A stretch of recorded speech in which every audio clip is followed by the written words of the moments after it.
Here's a Reddit story from the subreddit True Off My Chest. It's titled, My Husband is Cheating on Me with My Best Friend. Let's get into it. My husband and I have been dating since I was 19 and he was 22. We've been married for 6 years now. We have 2 kids and I'm 6 months pregnant with our third. 2 years ago, I found out my dad has stage 3 colon cancer. My dad is my only parent as my mom passed away when I was 12. He's my favorite human, and life without him doesn't seem as colorful.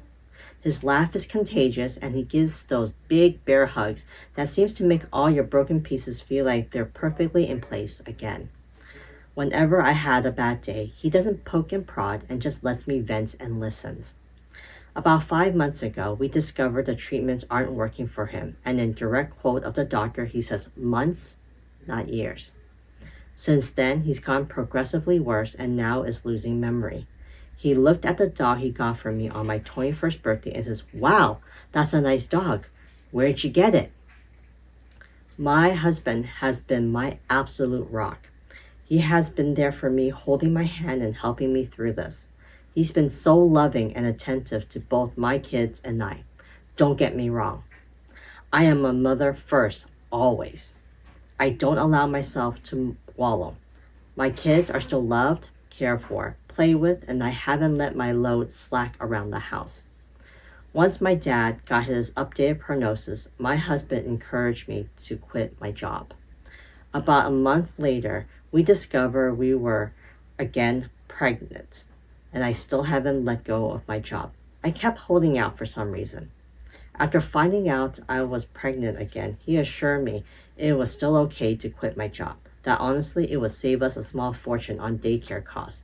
So I did. I quit my job. My best friend and I have been friends since diapers. Her family is like my family and vice versa. My mom and her mom grew up together. We've always been solid, and right after my dad's appointment, when we found out he had so little time left, I drove straight to her house and she held me while I cried for hours. If there are soulmates in friend form, she was mine. Thick as thieves, as is what my mom used to say. This morning, as I was up with my 3-year-old, he's sick. My husband's work alarm was going off. He has a fuse set, so I turned that one off and gently woke him up. He said he was up late working, so he took the morning off, rolled over, and went back to sleep. As I went to turn off the remaining of the alarms, I saw a text from my friend on his lock screen that says, "I'm assuming since there hasn't been an angry pregnant lady on my doorstep, you haven't told her about us yet." Time froze in that moment. I took his phone and walked away and just read the conversations. 4 months this man has been screwing my best friend. 4 months these people have been lying to my face. And I know what you're going to say. You should have seen the warning signs. But I've been clutching this phone in my hand for 2 hours and nothing. He has been so loving and attentive to me, but he always has been, so kind and gentle. There has been no late night work nights except for once in a blue moon. There has been no lingering touches between them or even glances.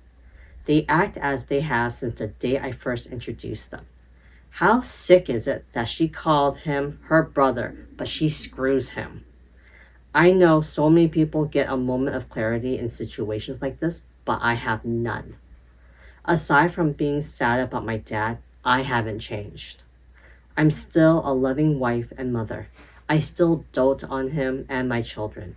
I talk to him about how he is doing and how was his day every freaking day. I haven't allowed the ground to swallow me whole. I know what I have to do now, but I just don't want to. I'm about to lose my family and my support system in one blow. I'll confront him tomorrow. Today, I just need this last 24 hours of peace. As for her, I won't give her the satisfaction of a response. I don't care why she did it. She did it and it's done. I was always the friend who cleaned up her messes. After today, I will cut her out of my life like she never mattered at all. This has to be the hardest storm I'll ever weather. But damn it, I know I'll sail through it. If not for me, for my children. That's such a heartbreaking story to read. First, you find out that your one and only living parent is dying from a cancer and only has months to live, not years. Then you find out that your husband of 6 years is cheating on you. And to make matters worse, is cheating on you with your best friend. I mean, that's just one bad event after another. That's just so much for one person to just handle. And the fact that the OP also quit her job too. So there goes her financial stability.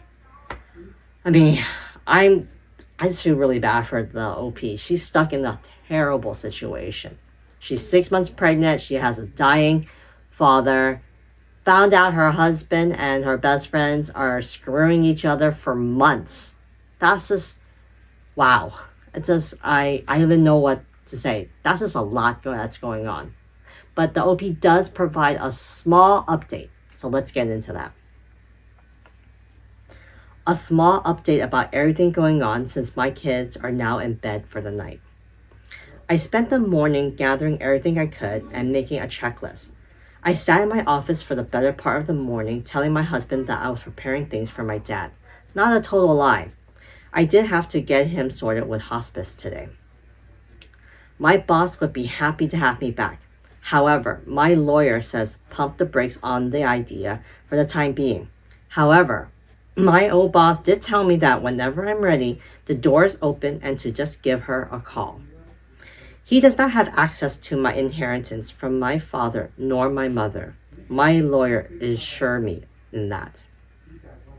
I didn't mention her in the post, but my mother-in-law is an absolute angel.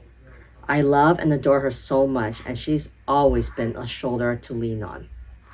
As he had gone to work for the afternoon, I asked my now ex-best friend's mom and my mother-in-law to meet me at my dad's house. My kids were outside playing with my now ex-BFF's older brother. I just handed them the screenshots, saving them from the unsavory pictures and sex tape, though I did tell them it did exist. To say they were furious was an understatement, and they are on my side completely. Angie, my now ex-BFF mom, is ready to cut contact with her daughter completely. She kept repeating how sorry she was. We hugged and cried together. My mother-in-law told me she couldn't believe she raised a spineless, terrible human. That no matter what happens, I will always have her, and as far as she's concerned, she doesn't have a son, only a daughter. After an in-person meeting with my lawyer, we went over finances, logistics, and everything you could think of. She has all the proof and she's out for blood. With this post now on TikTok, I don't want him to find out about an app because one look at the story and he'll know it was about him. With permission from my lawyer, my ex-BFF, her mom and dad, my soon-to-be ex, and his parents will be having a get-together tomorrow. By the time they sit down and show them everything that I know, my dad, my kids, and my ex-BFF's brother, he's coming to help me juggle the kids, and my dad being big and pregnant doesn't help with the mobility. We'll be at my dad's cabin a few hours away enjoying time and space.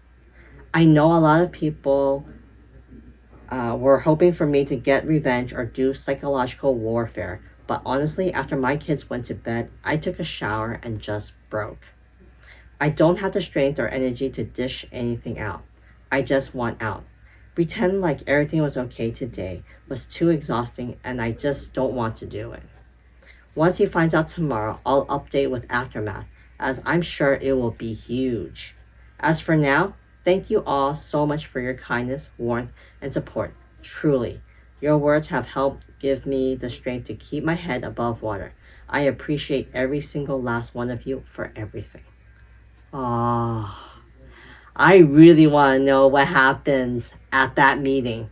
And I'm glad that the OP has her mother-in-law, her ex-best friend's parents, and the ex-best friend's older brother for her support. So she didn't completely lose her support system, which is great to hear. But let's see what some of the commenters have to say. First commenter says, you don't need psychological warfare when you're a full-blown soldier. And sis, you certainly are. I'm so sorry you're going through so much right now, but I've never been more confident of a woman and her kids being A-okay in the long run. You got this. That is so true. Ready? So, another poster asked, you're safe tonight, right?